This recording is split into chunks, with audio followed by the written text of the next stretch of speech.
안녕하십니까? 제17회 제주 포럼에 참석해 주신 여러분 반갑습니다. 지금부터 우크라이나 전쟁 이후 국제질서 변화와 한반도 세션을 시작하겠습니다. 본 행사는 동시 통역이 제공되며 통역을 원하시는 분들께서는 자리에 놓여 있는 수신기를 착용하시기 바랍니다. 한국어 채널은 1번, 영어는 2번입니다. 감사합니다. 세션의 진행을 맡아주실 좌장님을 소개해 드리겠습니다. 좌장님은 도경욱 통일연구원 평화연구실장이십니다.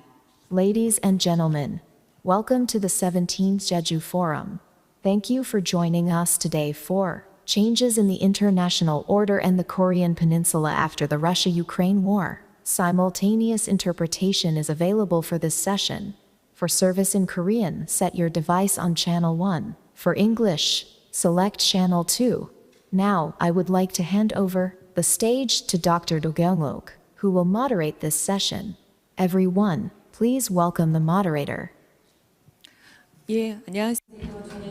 Good afternoon, ladies and gentlemen. As have been introduced, I'm Director Do Kyung-ok of Korea Institute for National Unification, and I'm going to moderate the session. As the war in Ukraine is prolonged, concerns are growing that the war will bring about dramatic changes to international order. At this session, we are going to talk about changes in international order since the outbreak of the war and how it will affect Northeast Asia and the Korean Peninsula as well.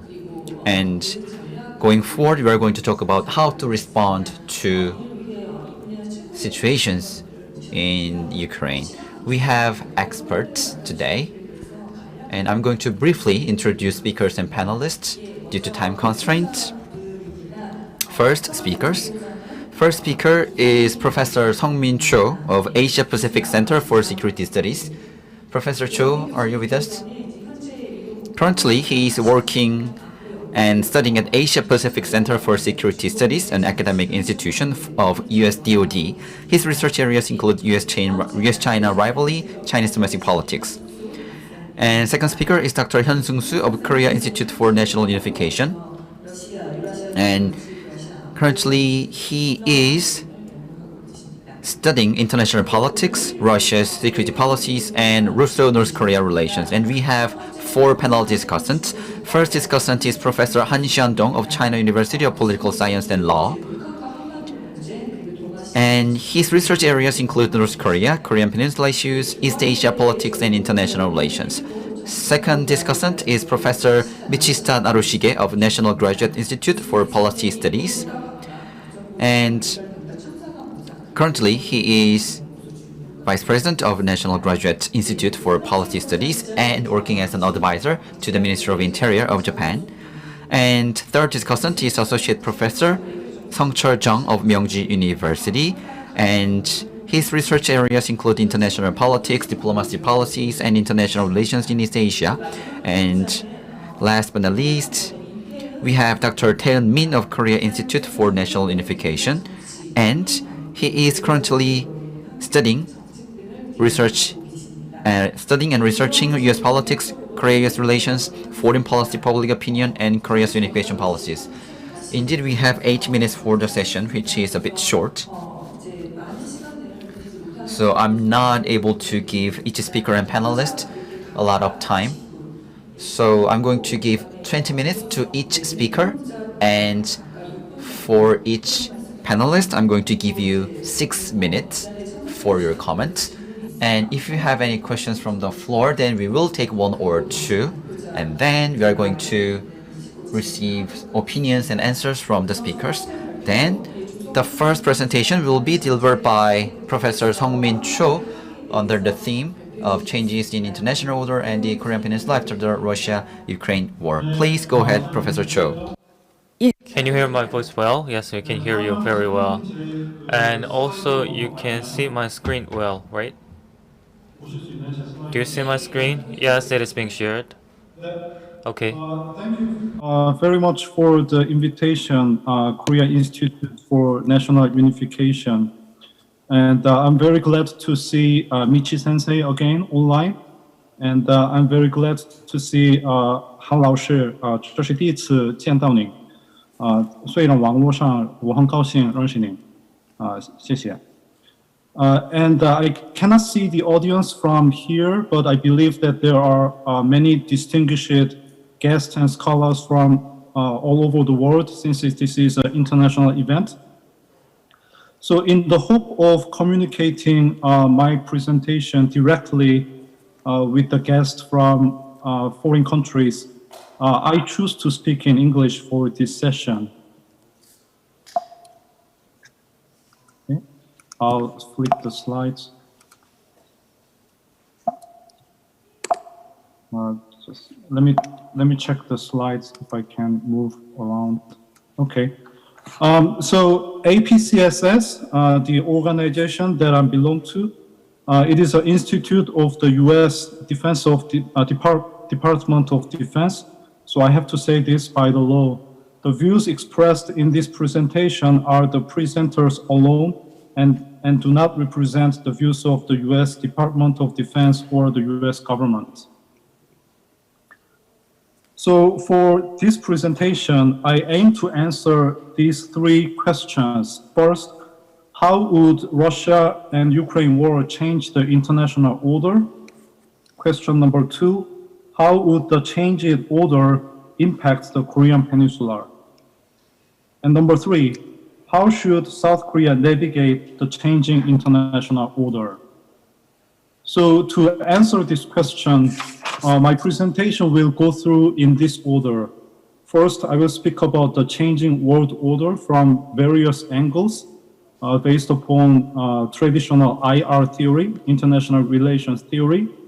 And I offer my view about the new version of old order, how we are revisiting the old order of geopolitics in the 21st century, and then how it affects Korean Peninsula and how it is deepening the security dilemma of alliance politics. And I'll speak about South Korea's strategic positioning. So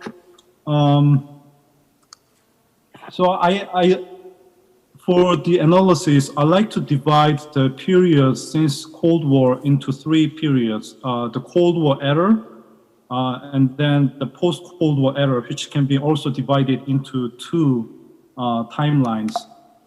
And there are some events that determines the beginning or ending of each period. Korean War was the event that started the Cold War, and which was ended with the German unification as a symbolic event. And followed by Gulf War was also a turning point that the Russia-Soviet Union did not play any role during the Gulf War. It was the US-led efforts, and it was also the second time the United Nations could form multilateral forces. And Iraq War is also symbolic, as it shows the unilateralism of the US foreign policy. I see that another really big important turning point was in 2008, when there were two events that defined the turning point of the world politics in 2008. First is a global financial crisis, and then second is a Beijing Olympics. So with the Beijing Olympics, Chinese people and Chinese leaders, they were ready to celebrate the Beijing Olympics with a great excitement. It signaled the return of China as a great power. But what they did not expect to see was the financial collapse in the Western society and all the messy and chaotic response from the governments. And the Western governments, they asked for help from China. Since then, there was a perceptual change that China is rising, or East Asia as a whole is rising, whereas the US is in decline. And then before Russia's invasion of Ukraine in this year, there was a precedent in 2014 when Russia annexed Crimea. That event already broke the norm of non-invasion that was ended with the Cold War, that we thought that was ended with the Cold War. But Russia's annexation of Crimea Crimea signal that that norm has been broken down. So with this decisive events, there are many changes that happened. That during the Cold War, there was a strategic stability that Soviet Union and then United States, they didn't directly go to war, but there were many proxy wars. During the first post-Cold War, many of the conflicts were within the country as a civil war or caused by terrorist groups. The geopolitics between as a war between states that did not happen many times, but now we are entering the era that we have to concern about the traditional warfare caused by the state governments. International organizations were not very effective during the Cold War, but during the first post-Cold War era, United Nations was very active. UNPKO also unfolded many operations. But when Russia invaded Ukraine this year or before in 2014, the United Nations was pretty much ineffective. And also World Trade Organization could not really prevent the rise of protectionism, and the WHO also failed to coordinate many countries' policies to tackle the COVID. Economics blocs were divided during the Cold War. There was no trade between the Western Bloc and Eastern Bloc, which was ended with the great globalization, which deepened interdependence during the first post-Cold War. But now we are seeing the efforts from both the US and China to be self-dependent, especially in tech area. In terms of the norms and ideology, interstate warfare was very common in the Cold War, but it became out of normative standard during the first post-Cold War. States and United Nations, international organizations, they claim the right to intervention for human rights purpose, but that era seems to be gone with Russia's annexation of Ukraine and another invasion this year. And during the Cold War, there was an ideological competition between capitalism and communism, and there was a period that in the West, many people believed that capitalist democracy definitely win over the communist non-democracy. But with the rise of strongman politics in Russia and in China, now there is a narrative that we are entering another post-Cold War era, that the ideological competition is intensifying between democracy and autocracy.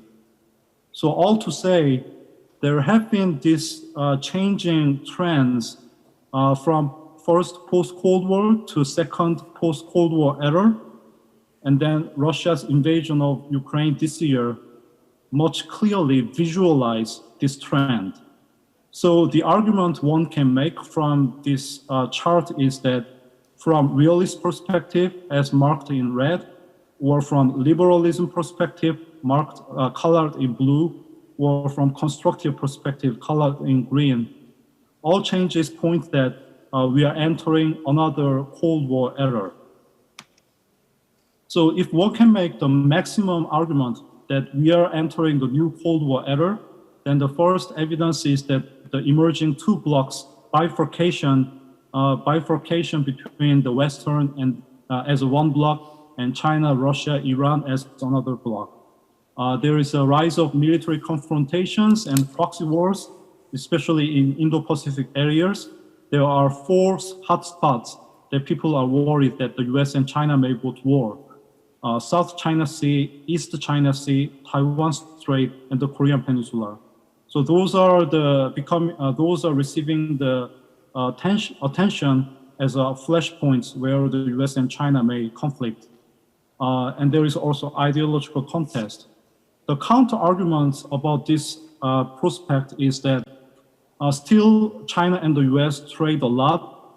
There are still Chinese students and scholars studying in the US, American entrepreneurs doing business in China, and globalization structure is still there. But the concerning trend very recently is, so while there is a normal trade in goods and public service, there is a decoupling trend in tech area, semiconductor or AI. And also countries are trying to diversify trade to reduce economic dependency on Chinese market. And with the COVID as one factor, there is a less and less social contact between the US and China.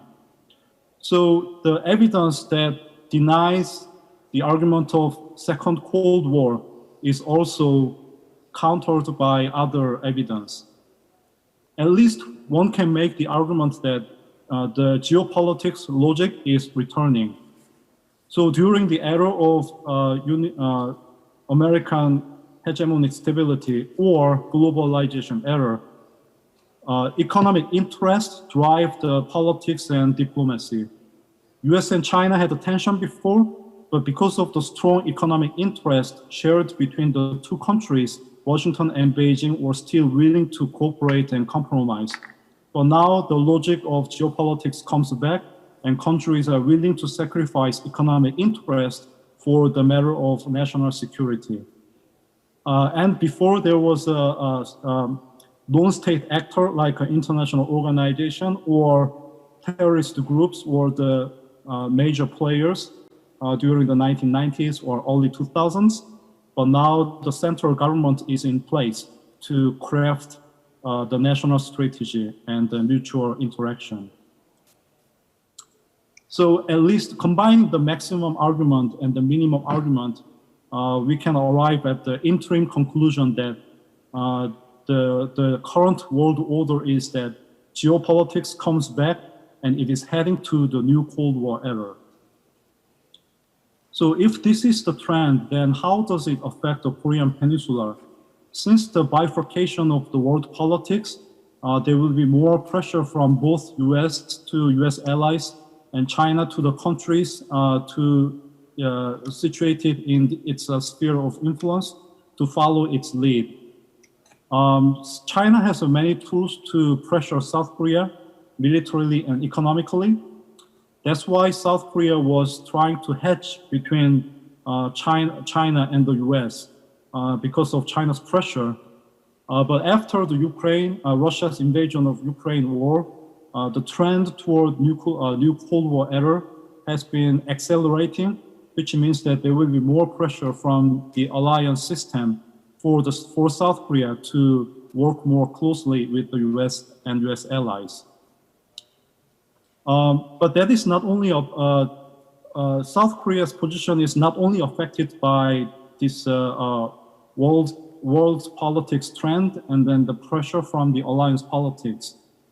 South Korea has its own motivation to strengthen its alliance with the US to maximize its deterrence effect against North Korea. So during the Cold War, the logic of nuclear politics was met, mutually assured destruction, and then we entered the era of non-proliferation. But with North Korea greatly enhancing its second strike capability and survivability of its nuclear weapon, and China is also keep developing the number and quality of its nuclear weapon, and Russia also threatened with the use of nuclear weapon this year when it invaded Ukraine. So suddenly nuclear weapons, the utility of nuclear weapons become the possibility. That means that the non-proliferation regime is on the verge of breaking down, and South Korea and Tokyo, Japan, also have to consider the option of nuclear weapons. So there is a debate about South Korea's nuclear option. One surprising trend from last year is that even in America, there are more and more civilian academics argument about allowing US allies to arm themselves with nuclear weapons. They are well-established, well-respected American scholars, publishing their argument in foreign policy or foreign affairs. So those arguments are very influential. When I speak to the government officials in South Korea or the US, there is a strong commitment for non-proliferation. No government is considering any option of nuclear armament, but this means that there is a growing gap between civilian and public opinion and then the existing policy of non-proliferation. So how does that affect South Korea's strategic positioning? From here, I think I'll finish within 3 minutes. So traditionally, South Korea wants to maintain in the middle. Many South Korean scholars have argued that South Korea should focus on maximizing its national interest. It should not take side with China. It should not take side with Washington as well. It should focus on maximizing its national interest with the flexibility and with creativity. Basically, it is the strategy of it is a strategy of patching, and then it is a synonym with the strategic ambiguity. The problem is that from 2 years ago or 3 years ago, Japan, Australia, and Western European countries, they strengthened their cooperation with the US. So which means that when the US allies move closer to the US, South Korea's efforts to stay in the middle looks like they are staying closer to China.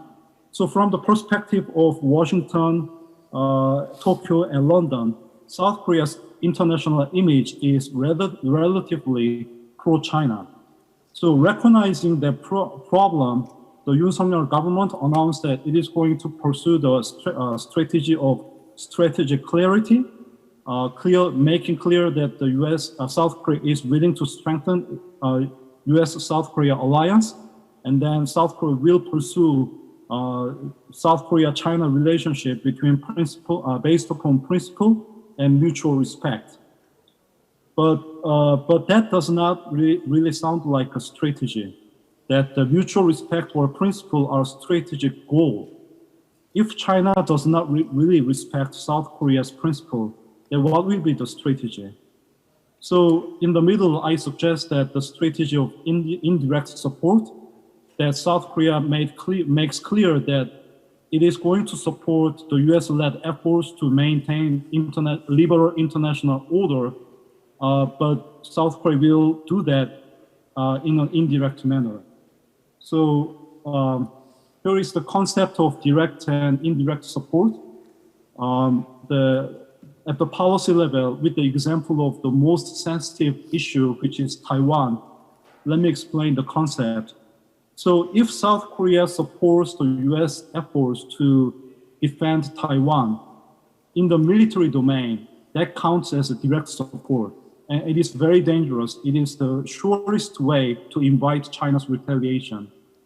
But what South Korea can do is to strengthen its relationship with Taiwan in economic and diplomatic and cultural domain. And also, instead of speaking for Taiwan unilaterally or in the framework of the US-South Korea alliance, when there is a chance, South Koreans speak for Taiwan in multilateral setting or international institutions. So that explains President Yoon Suk-yeol should have met with Nancy Pelosi when she visited South Korea, because all the other countries that Nancy Pelosi visited, the leaders of Japan, Malaysia, and Singapore, they met with Nancy Pelosi.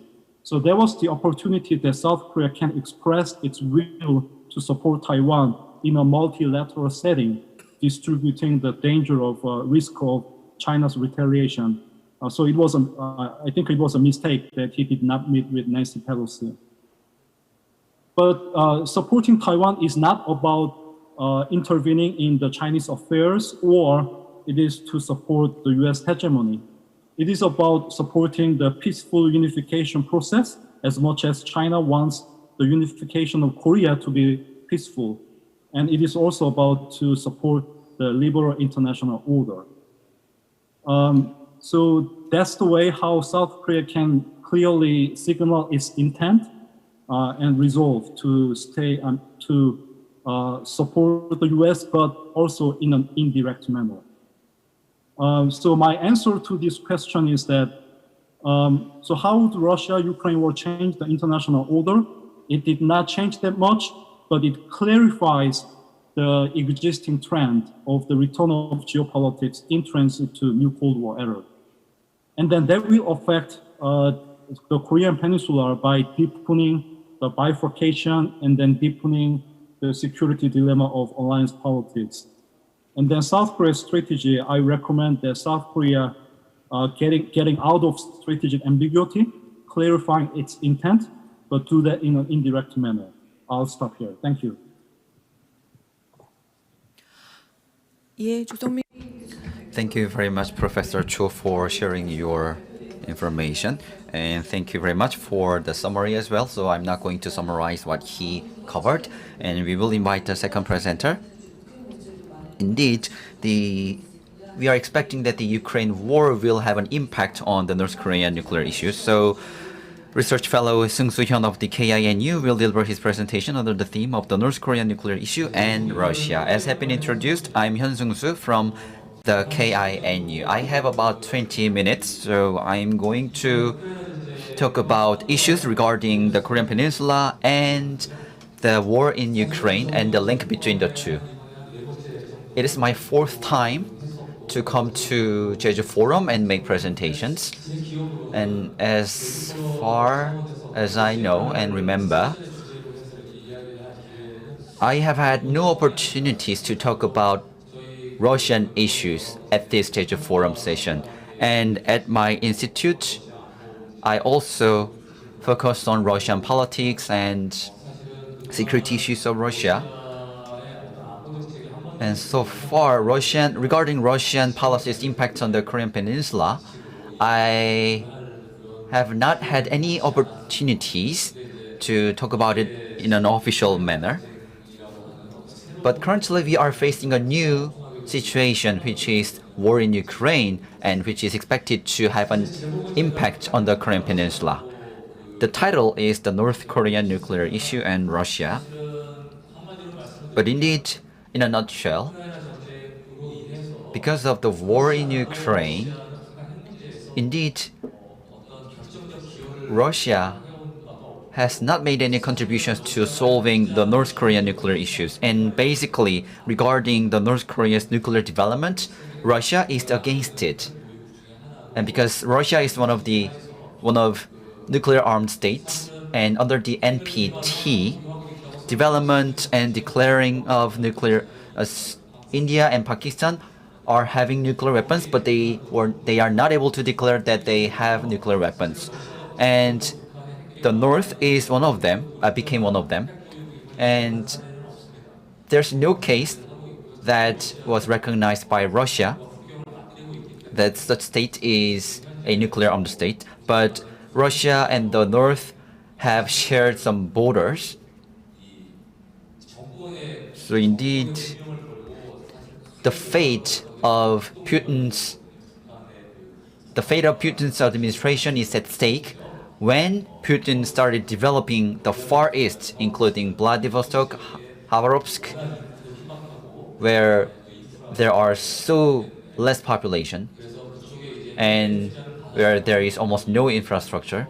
So Russia attracted some investment from Korea and Japan for development of the Far East. That was the plan of President Putin, and that was one of the most important projects of Russia. So, but the North has developed nuclear weapons,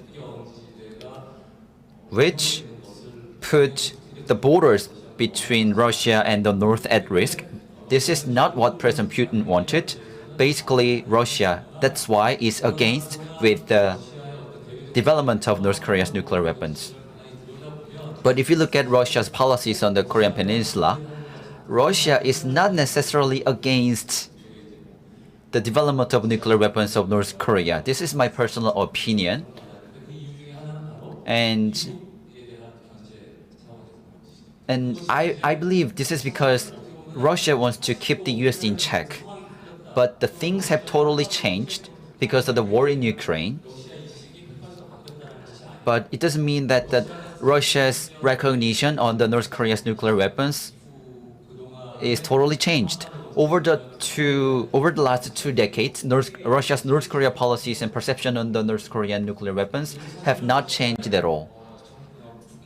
And indeed, at a governmental level, Russia's official stance and Russia's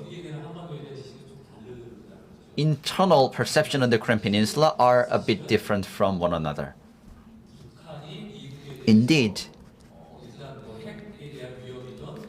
whether it is military threats or nuclear threats, the North has not been succumbed to US sanctions, and which is a bit more helpful to Russia. And those policies are quite double-edged swords. But because of the war in Ukraine, such double-edged sword characteristics have become a bit integrated. So officially, regarding North Korea's nuclear weapons and development or provocation of ballistic missiles, or North Korea's resistance against sanctions imposed by the US, Russia officially supports the North because Russia has enough power to do it because it is one of the P5 of Security Councils and it has veto rights. And the country has exerted its veto rights as well. That's why I put the title as the North Korea nuclear issues and Russia. But Russia has not changed much. But from the perspective of us, regarding the North Korean issues, it would be very hard to coordinate some issues with Russia. And to improve relations with the North, Russia is unlikely to work with South Korea. And I believe that seems a bit far off. I have prepared some slides, but due to time constraints, I'm not able to touch upon one by one, but I will touch upon 3 key pillars. First,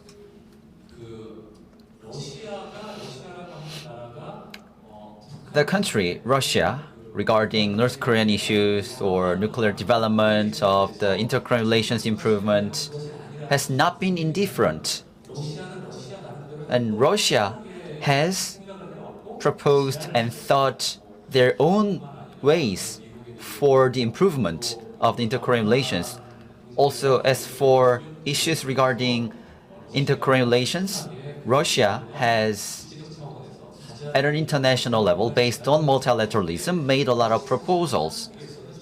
But in South Korea, those proposals have not been considered at all. So at this point, we need to look back what kind of proposals were made by Russia, and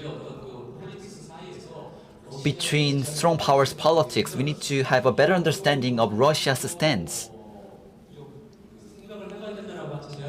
So this is what I'd like to suggest. We need to think a bit more about Russia's stance. So far, we have not accepted Russia's proposals, but Russia has not reflected our opinions, but the things could change from now on. And the other issue is that Russia has made such proposals every time with China, and they work with China for issues regarding the Korean Peninsula. So if the relations between the West and Russia is getting worse, if it is getting exacerbated, then the Korean Peninsula issues, when it comes to Korean Peninsula issues, if Russia is strengthening cooperation with China, then inter-Korean policies of Korea that we want will be far away and far distant from Russia's policies. So we will have no idea. If we have no idea of Russia's policies on North Korean issues, then it would cause huge problems. Of course, it is not a good thing to say, but we need to think about the Russia stance on the Korean Peninsula issues. So at a governmental level and a private sector level, we need to think about it, and as well as then at an institutional level. One of the most important thing is joint roadmap between Russia and China that has not been attract attention from the world. In the 2018 Pyeongchang Olympic Games was joined by the North, and that's when spring came to the Korean Peninsula, and we had historical inter-Korean summit, and also North and US summit was held. And I visited Russia to have discussions with my counterpart. At the time, the atmosphere was very positive and optimistic because Chinese leaders and Russian leaders gathered together, talked about roadmaps to solve North Korea's issues. And the two leaders said the phase 1 was completed and they were going to phase 2. So there was some inspiring and very encouraging atmosphere. And regarding the declaration of the end of the war, the previous administration showed a lot of interest, and we had some alignment with Russia's policies. But in the later 2018 and in 2019 and in 2020, things have gotten worsened. At the time, Russia and China revised their roadmap and created plan of action. And in 2021, they established and submitted a resolution to ease sanctions against the North, but the U.S. vetoed, so the resolution was not adopted. Anyway, to solve North Korean issues and Korean Peninsula issues, Russia has made a lot of efforts and has been committed. We need to know it. And in 2021 January, North Korea tested its ballistic missiles, and right after the test, the UN Security Council tried to adopt a resolution condemning the North, but Russia and China vetoed the resolution. So the resolution condemning the North was put on hold. And the Russian government released a statement, and the statement said, going forward, Russia will no longer make compromises regarding the North Korean issues and Korean Peninsula issues. It means that Russia will reject any ideas proposed by the US. So, regarding the scenarios proposed by Russia and China, according to the roadmap, Russia said it will make efforts in 2022. This is what Russia declared. It happened before the war in Ukraine, and regardless of the war in Ukraine, China and Russia has vetoed to resolution regarding the North Korea's nuclear tests and missiles. And I believe the basic stance of Russia has not changed, but equal diplomacy for the two Koreas are still effective. And to improve the inter-Korean relations, Russia has proposed economic cooperation between the two Koreas and Russia. So gas, electricity, and pipelines are areas for cooperation. So over the 2 decades, Russia has proposed trilateral economic cooperation between the three. But over the last two decades, we have not seen any improvements. And I believe going forward, it would be very difficult to talk about the trilateral economic cooperation between the three. But President Putin has kept saying this is the only way to improve the relations, inter-Korean relations. But the Korean government also has paid some attention to it, but it is now hard to carry out the project. And we maybe not be able to have expectations toward economic cooperation between three. Indeed, the economic cooperation between the three is one condition proposed by South Korea. And the development of the Far East, where Russia wants to develop infrastructure and facilitate local economy, Korean companies can make investment, and in that process, we can work with the North, which will be a virtuous cycle. That's the intention of Russia. Anyway, we, South Korea, understood what Russia wanted to do. So, with so this is how the South Korean government has led cooperation with Russia when it comes to North Korean issues, but these plans are not feasible anymore. And because of the war in Ukraine, when it comes to politics and geopolitics, relations with Russia declined. So trilateral economic cooperation will not be an option anymore as an average, as a leverage. So currently with Russia, Korea 2 years ago marked the 30th anniversary of the diplomatic ties with Russia. And that was the biggest achievement of northern foreign policies of Korea. And I believe that is the biggest successful cases. But 30 years efforts have been reversed because of the current situations.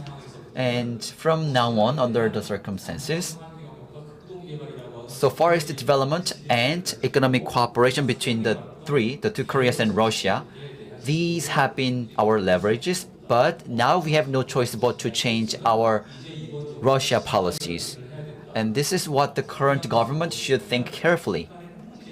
And regarding the North Korea's nuclear weapons,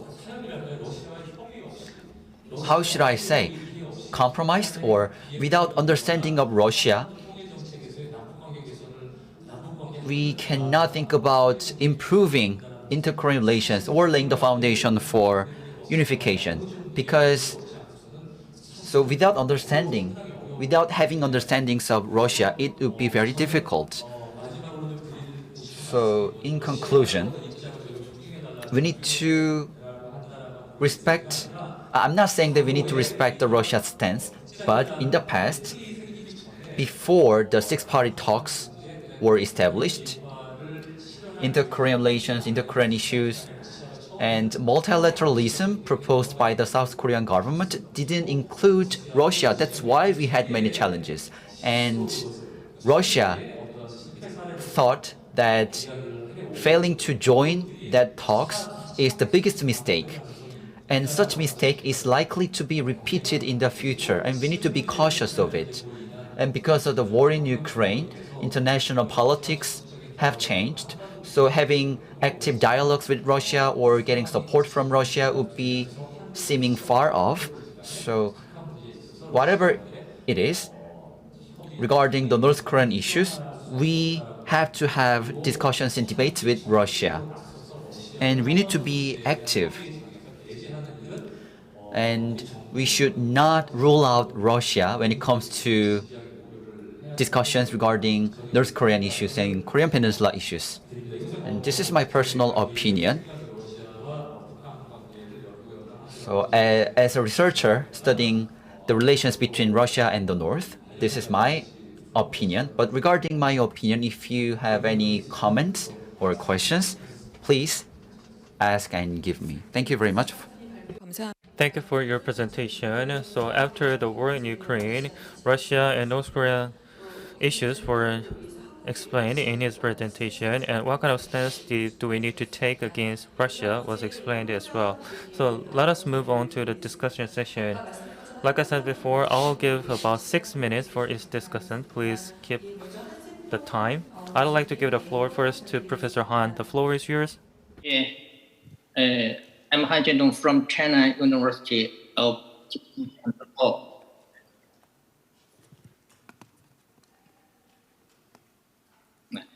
It's my pleasure to have the opportunity to attend such an important international conference and to meet so excellent scholars to exchange opinion about the international issue. I hope that today's discussion will help us more deeply understand the international order. The topic discussed in this session is change in the international order and the current peninsula after war in Ukraine. However, the conflict has not ended, so at present the impact of the conflict between Russia and Ukraine is still unpredictable to a certain extent. Also, the outbreak of the Russia-Ukraine conflict has already made an important impact on international situation. The way of how the conflict will be ended will have a great impact on international order in the future, I think. Professor Law have made a thorough and comprehensive analysis about the change in the world order. I basically agree with his view. However, I still hold some different view on 2 points. Firstly, Professor Law believes that Western Europe plus American island and the China-Russia bloc are in the processing of forming. But in my opinion, due to the accents of NATO, Europe, and the United States are regional island groups, but China and Russia are not islands. The two countries maintain strategic coordination to some extent, but they are not allies. We can see this from the China's position on the conflict between Russia and Ukraine. Secondly, Professor Daw believes the trade is shrinking due to the decoupling of technology and the multilateralization of trade.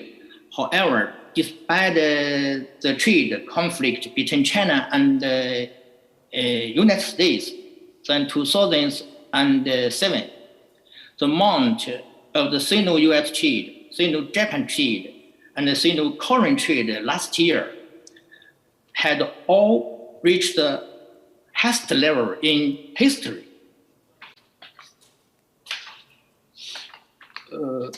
I think the change in the industrial structure of many countries caused by a decade of globalization have made this result.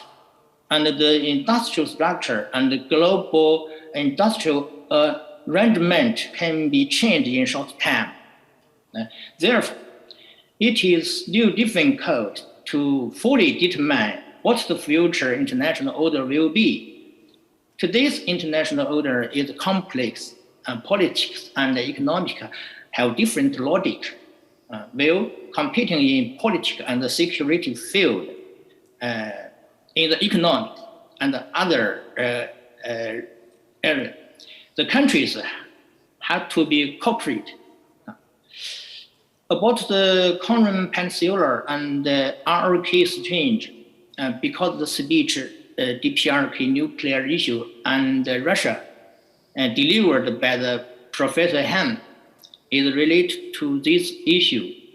So here I will discuss this issue together. As Professor Han said, due to the Russia-Ukraine conflict, and the relation between the DPRK and Russia has been getting closer. I totally agree with this judgment. Through the recognition of sovereignty of DPR and LPR by the DPRK, it can be seen that the DPRK has fully stood on the position of Russia. Meanwhile, the alliance between the ROK and the United States is also being strained. After Yoon Suk-yeol administration came to power, ROK and the US have restarted joint military access and strengthened the deterrence against the DPRK. Therefore, in my opinion, the antagonistic structure between DPRK and RK, between RK United States and DPRK Russia had been formed. In this structure, it will be more difficult to solve the DPRK nuclear issue. As we know, just a few days ago, the DPRK formulated a law about the nuclear policy. Also, the President Yoon Suk-yeol put forward a bold plan in his speech on National Liberation Day on August 15. I think it is not very attractive to DPRK because it has a judgment that the United States will not agree to and support the bold plan. The United States did not even agree to maintain government's plan to restart mounting Kim Gang tourism. How could it agree to such a bold plan? Moreover, defending the DPRK as the main enemy and allowing the DPRK defector to release balloon by South Korean new government has also worsened the atmosphere for promoting and improving South-North Korean relations. However, the confrontation between the RK-US ally and the DPRK Russia does not mean the formation of a conflict structure of confrontation on the Korean Peninsula. On the whole, in the region of the Korean Peninsula and Northeast Asia, the opposing structure between China, Russia, and the DPRK and the RK United States and Japan had not yet been formed. The important reason are the policies of China and the RK. Here I have a different view with Professor Dou. In my opinion, the RK and the United States are allies. So in fact, the RK for a long time had been adopting a policy of bandwagoning rather than balancing policy towards the US. Also, the RK has adopted a hedging policy between China and the United States because of its consideration about security and economic interest. The hedging policy, in my opinion, is a balancing strategy. At present, under the pressure of the United States, some experts in South Korea advocate moving from strategic ambiguity to strategic clarity. However, in my opinion, strategic ambiguity is actually strategic equilibrium, and moving from strategic ambiguity to strategic clarity maybe lead to strategic imbalance and deteriorating the diplomatic and the security environment of South Korea and bring great pressure to South Korea's diplomats and security. When China has successfully realized its economic rise and its policy system did not evolve forward along the path envisaged by the United States, the United States realized that China's rise would challenge its hegemonic status and begin to formulate a strategy to contain China in order to mobilize its allies to string the continent to China. The United States enterprise signal U.S. contradiction as a position between so-called democratic and authority system, and to define Sino-US relation with strategic competitive relation. But China is still striving to maintain friendly relationship with the United States and maintain cooperation in areas where cooperation is possible. In the current Peninsula, China understands the pressure the ROK is facing from the United States and hopes the ROK will formulate its own diplomatic and security strategy based on its own national and regional interest. I think in such an uncertain area, joint maintaining peace and stability in current Peninsula and Northeast Asia, promoting everyone's economic growth and welfare of the peoples of all countries should be the priority task for all countries in this region. That's all for my discussion. Thank you. 예, 한선준 교수님 말씀 잘. Thank you very much, Professor Han. And next, Professor Michishita Narushige, please go ahead. All right, thank you very much for the kind introduction. I will do two things. One is to talk about Ukraine war's impact on the Korean Peninsula. And the second, I would like to pose some questions to Dr. Cho and Dr. Hyun. Let me talk first about Ukraine war's impact on the security on the Korean Peninsula. There are good news, and bad news, and I will talk about bad news first and the good news later. There are three bad news, I would say. One is a dictator's ability to make good judgment. In the Ukraine war, who started the war? Mr. Putin. Before the war, we had regarded Mr. Putin as not as a nice guy, but as a rational person. But he made this seemingly miscalculation of going to war in Ukraine, which has really put Russia in a very difficult position. So we learned that leaders who we think is rational can make mistakes. Now the question is Mr. Kim Jong-un rational? He has made small mistakes. At least one mistake I remember is that when he left for Hanoi to meet with the then President, US President Trump for a summit meeting, he organized this big celebration at a station, and he was basically declaring to the world that he was going to get the big deal with Mr. Trump. And that was a bad negotiating tactics, because if you say you are going to succeed, you will have to succeed, right? And you cannot walk away from the negotiating table. And that was a big mistake he made.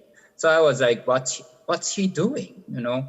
But anyway, he made that mistake, but that was not a, critical mistake. Well, that's a pretty bad mistake in my opinion.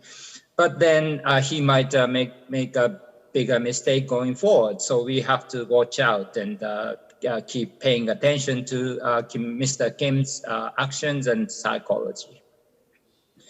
Second, Russia's second bad news is intensified cooperation between Russia and North Korea. Russia has been helping North Korea at the United Nations. North Korea is helping Russia at the United Nations similarly. And also North Korea seems to have decided to send troops to take care of the situation in Eastern Ukraine for Russia. North Korea seems to be providing arms and ammunition to Russia. So it seems that the two countries are ganging up together, and Russia might decide to provide more military and possibly economic energy assistance to North Korea going forward, making our lives more difficult. We impose sanctions on North Korea, but it might not be working very well. Third bad news is lowered hurdles for North Korea's military provocations.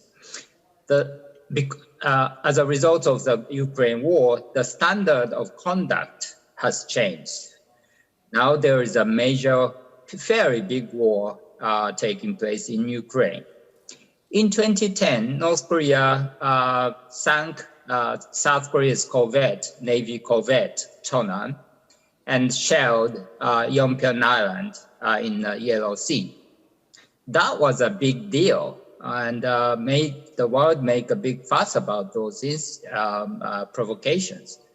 But then if North Korea does something bad, similar to those incidents or actions that it took in 2010, the international community might not pay much attention to that as it did back in 2020, because what Russia is doing in Ukraine is much bigger. So, and also, even if North Korea did bad things, Russia might be willing to exercise a veto of any, kind of condemnation resolution targeted to North Korea. So we have to keep eyes on what North Korea might do going forward in terms of taking provocative actions. Let me talk about now, turn to good news. There are three. First one is increased awareness of nuclear threat. Because President Putin suggested possible use of nuclear weapons in the context of Ukraine war, the world, international society, people in many different countries started to talk about how nuclear deterrence might work or might not work. And at least in Japan, now after this event, all the specialists, security specialists, come on TV talking about extended nuclear deterrence, nuclear umbrella, nuclear sharing, and other nuclear-related issues. And being exposed to that kind of professional discussions and discourse, now the ordinary people in Japan kind of understand how nuclear deterrence works. And, my mother-in-law was watching TV every day, and she can now engage in professional discussion with about nuclear deterrence with me. Surprise, surprise. So certainly, even with the good understanding of logic of nuclear deterrence, nuclear coercion, we have to worry about nuclear coercion exercised by North Korea, Russia, or China. But certainly, the effectiveness of nuclear coercion might have been be lessened, and we are at least a little more immune to nuclear coercion than before. Second is a limitation of hybrid warfare.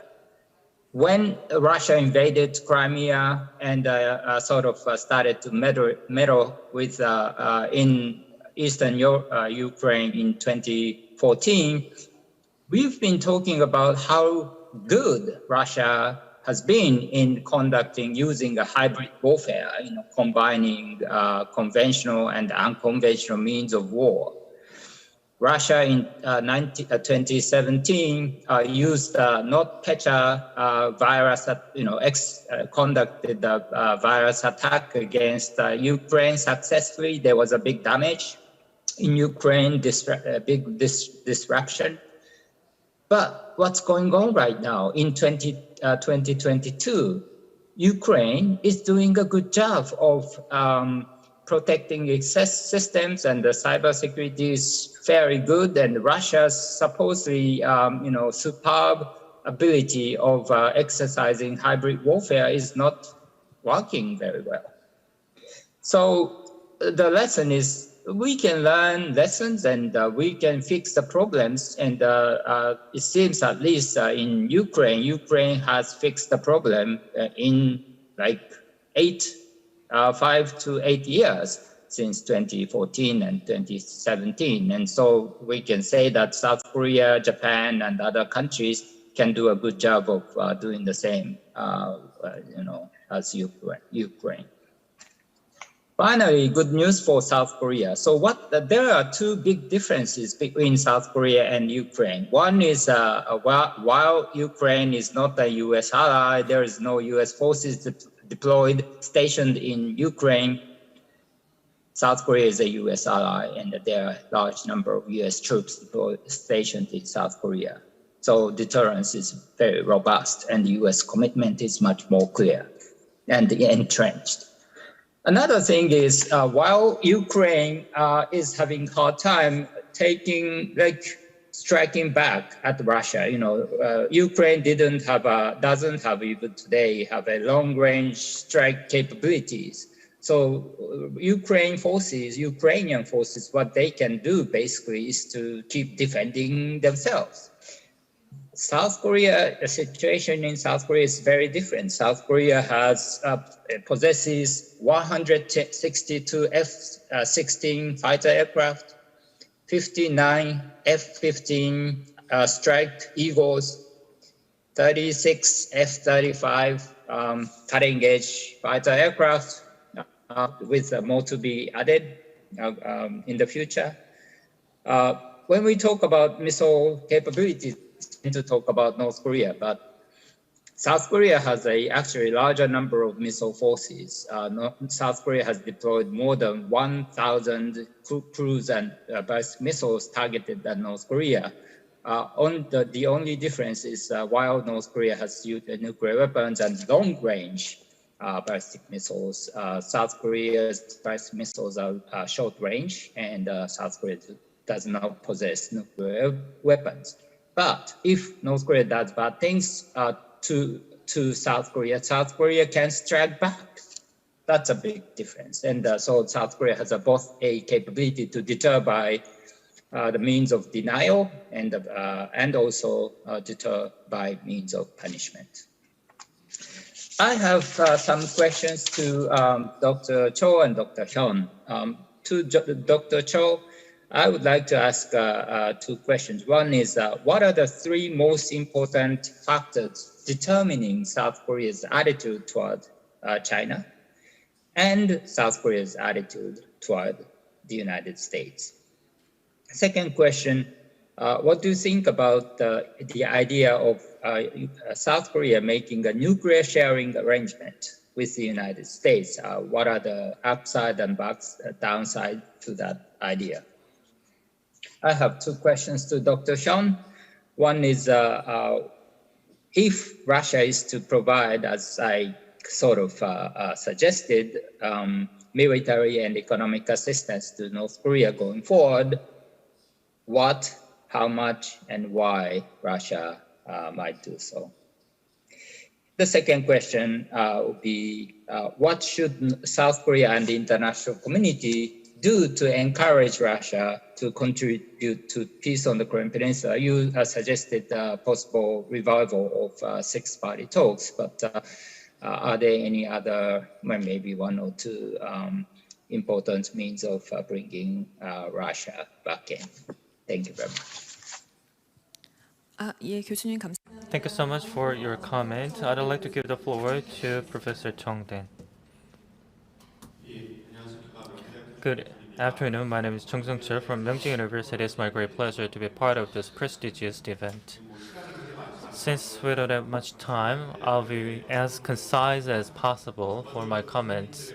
As I was listening to the presentation, I fully agree with what you just said mostly. So international order and the war in Ukraine are the two topics.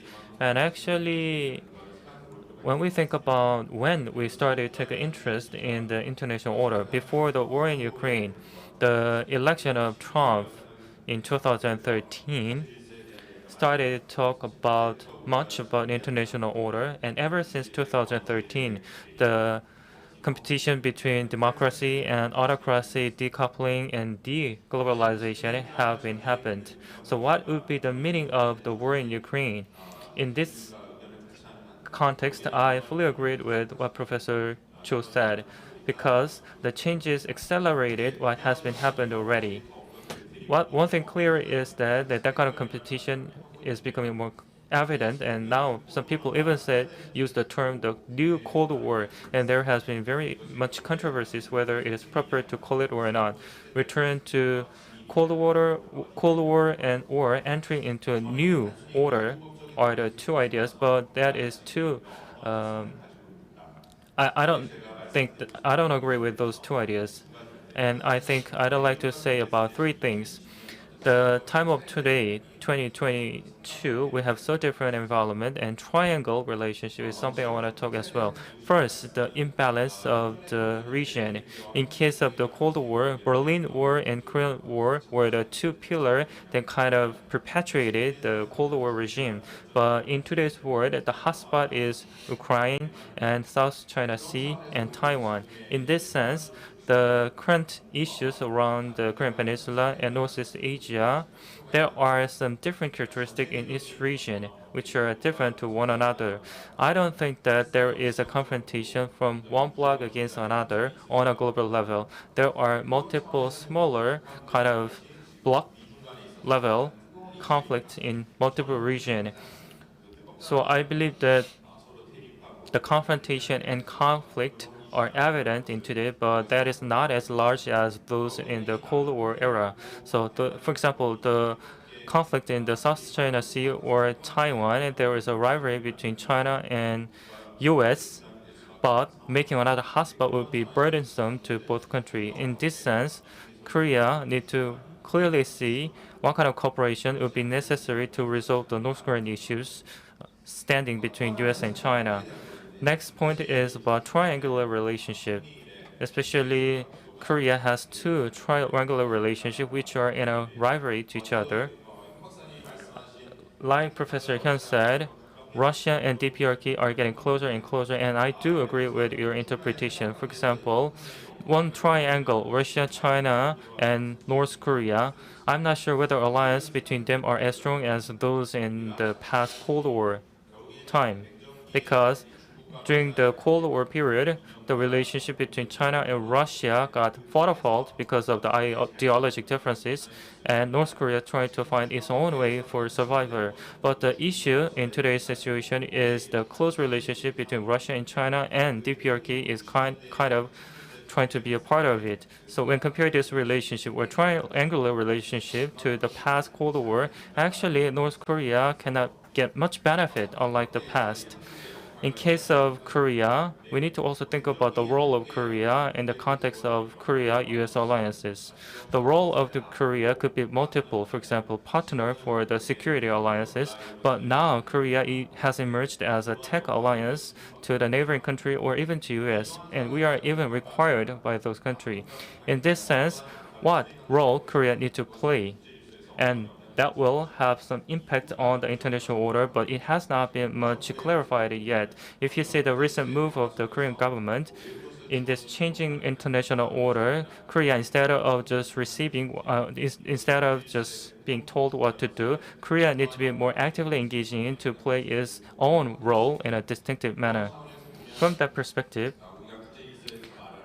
when we talk about the international order, we need to clearly understand that nothing has decided or defined it yet. So this is continuously changing and evolving, and we need to really clearly understand what kind of role Korea needs to play in this changing environment.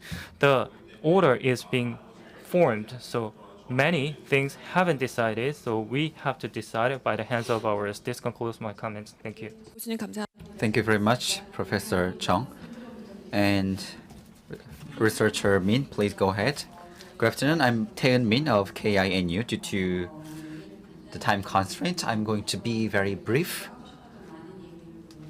Indeed, Professor Han Shen-dong and Professor Chung made a lot of points that I was supposed to make. Indeed, I was trying to say, many people say blockization is going on in the world. So in line with that, we should establish Korean diplomacy policies again.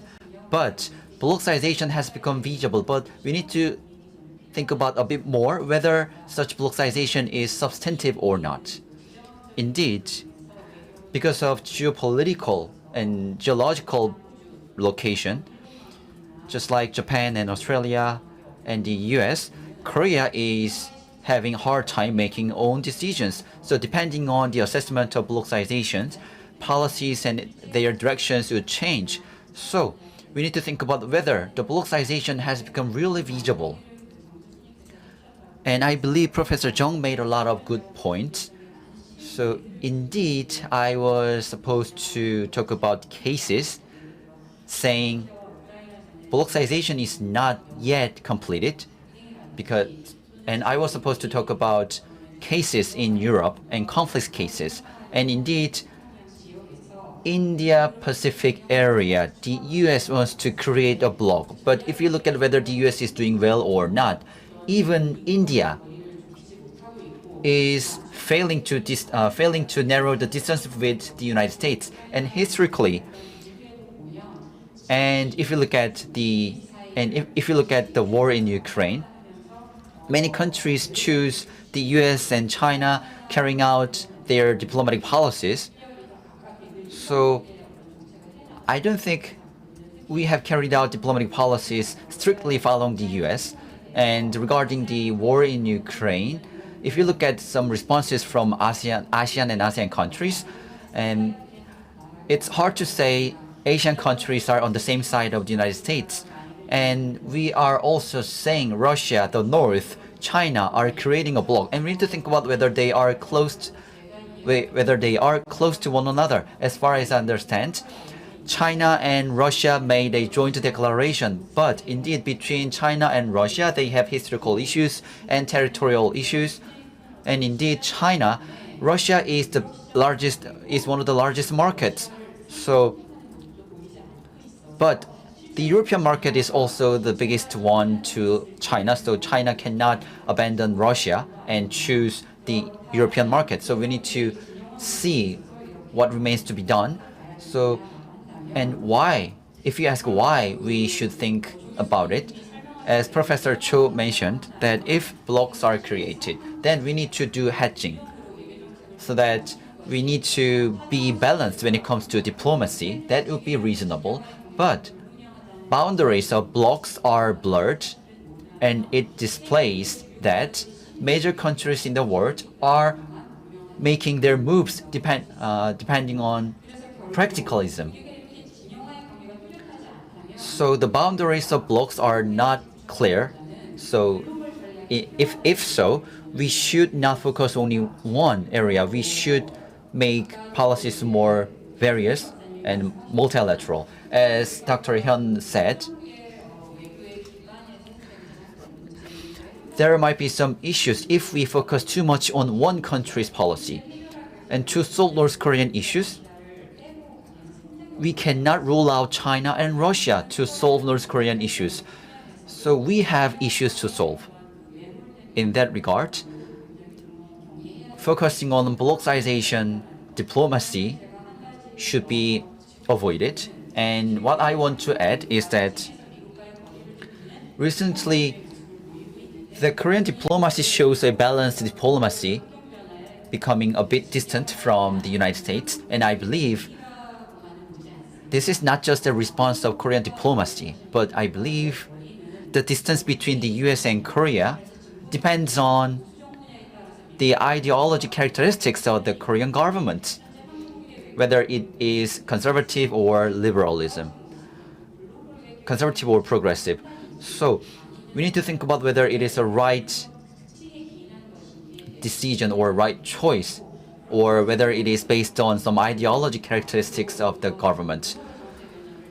So we need to look changes in international foreign affairs in a comprehensive manner. And in closing, I'd like to add one more comment. Regarding the war in Ukraine, the world is obsessed with creating blocks. But I believe the North has a very clear view and objective view, not swayed by such blocks. and the world is not able to show a united power in case of war. And Russia, with energy and nuclear powers, is not swayed by the international community, and I believe the North sees the situation right. Anyway, nuclear-armed states, and regarding nuclear-armed state, the international community showed limitations regarding responses to such a nuclear-armed state, and I believe the North made recently legislation of their nuclear-armed forces, but I believe behind the background there are many factors. Then we need to think about our North Korean policies. We should think that the North will never give up their nuclear weapons. Not just thinking North Korea may not give up their nuclear weapons. Then the question is this: then what should we do with the North? If it's true, what should it do with the North? Indeed, I have no idea at this moment. But I believe we need to do at least two things. First, we need to aim for the denuclearization. But indeed, the term for denuclearization should not be the top priority in solving North Korean issues. And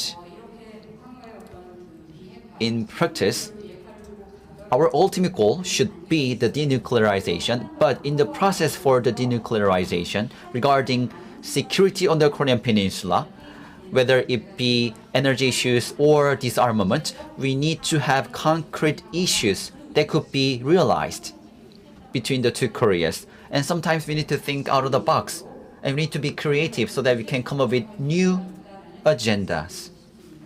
So with this, I'd like to conclude my comment. Thank you very much for your attention. Thank you very much. So we have such a heated discussion, so I beg your kind understanding, but we are already behind the schedule.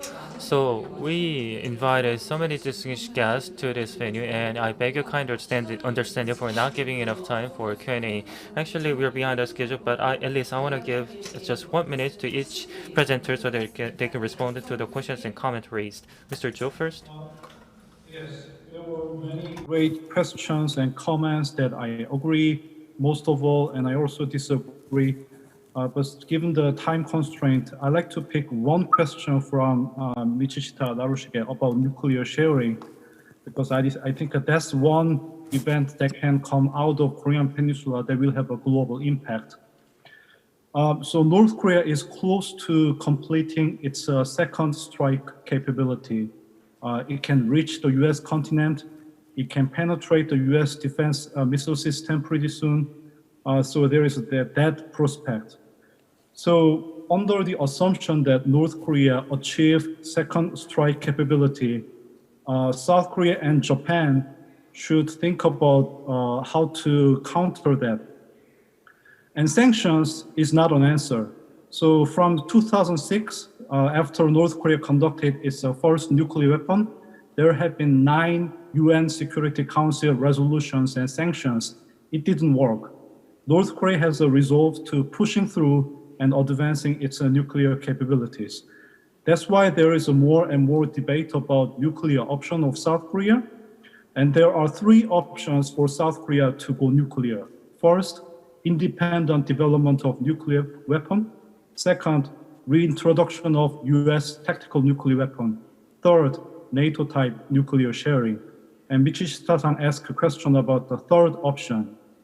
So in South Korea's independent nuclear development is close to impossible because first, Washington opposes, and second, Beijing opposes. But since North Korea is completing its second strike capability, like I've shown you before, there is a more and more debate in Washington, D.C. that there is a bold argument, like I said, from the established scholars that we may have to allow South Korea to develop nuclear weapons. And then it is South Korea's turn to be surprised that really it is going to be too provocative. It is going to break down the non-proliferation regime. So the compromise between the independent nuclear weapon and then non-nuclear weapon is nuclear sharing. because nuclear sharing means that the US will redeploy its tactical nuclear weapon and South Korea provides delivery system. So option number 3 already includes option number 2. So the upside of nuclear sharing is that it will enhance South Korea's nuclear deterrence against North Korea's nuclear threat. So there will be a balance of fear, which is the only function of nuclear weapon.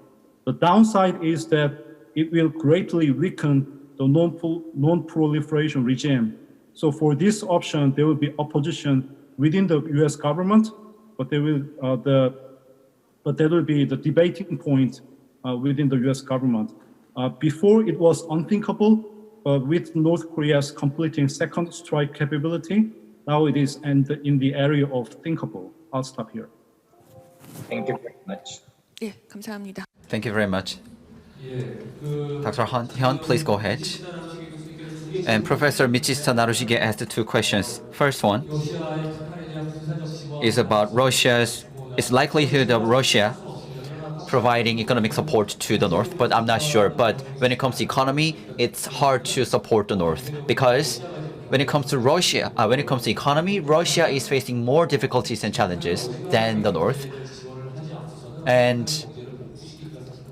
restoring the North Korean economy cost a lot. So since 2013, Russia has tried a lot to help the North recover their economy, but they have been failing. But at this timing, supporting the North economy-wise would be very difficult. But when it comes to military, rather than providing weapons directly, but Russia may ask, we heard that Russia asked the North to send military weapons and some troops. So regarding that, we need to be very cautious and think carefully. So regarding the 2 questions, I will make one comment. We need to think about the situation in Russia, how the situation in Russia will develop. So from the Putin administration and the Russian economy and how the war will proceed in this winter, we need to consider all these elements. Then by next year, I believe, regarding the moves of the President Putin, maybe we will have some ideas. And then we may be able to predict how much support will be provided to the North by Russia and why and what. Thank you very much. I will stop here. 예, 오늘 네. Thank you so much for your presentation and discussion, as well as all the participants from Zoom and in the physical venue. Despite the difficulties, I hope that today's discussion can lead it to another fruitful discussion going forward. This concludes today's session. Thank you so much for your participation.